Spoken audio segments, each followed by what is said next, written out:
The legislation. The Honourable. Well, I must compliment the Minister. It took a while, but we got there.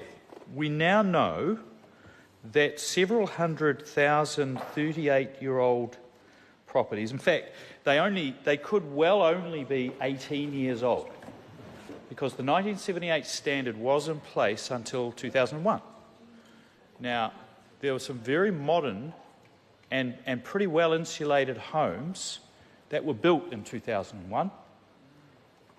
And what we now know is that for no other reason than the Minister has decided that an 82% thermal block is not enough, that they are going to be forced to pay several $1,000s in heating and insulation.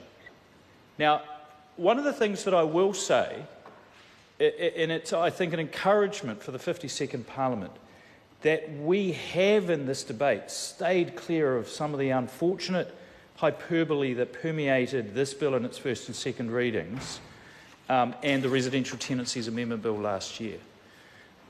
Because what we do know is that the worst houses in this country are the ones without any insulation, ceiling or floor, that were constructed prior to the 1978 standard being put in place. But the fact that it might be 38 years old, and I'm a bit older than that, doesn't make it bad. There are some perfectly adequate 38-year-old cars on the road that are still performing adequately their task. And indeed, the regulation that is in place right now, the smoke alarms and insulation regulations, require those insulation materials to be of a reasonable standard, to be fit for purpose. But that's not going to be good enough. We now have an estimate of $87 million for the Housing New Zealand bill and the taxpayers' bill. That hasn't been verified because it isn't part of any regulatory impact statement that's on the table for us to examine. But I do acknowledge that the Minister may have got that since we last debated this.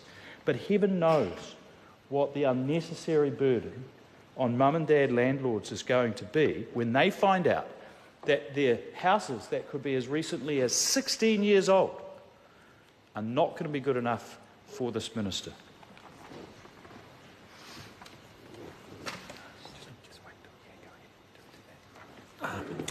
The time has come for me to leave the chair. For the dinner break, I will resume the chair at 7:30 p.m.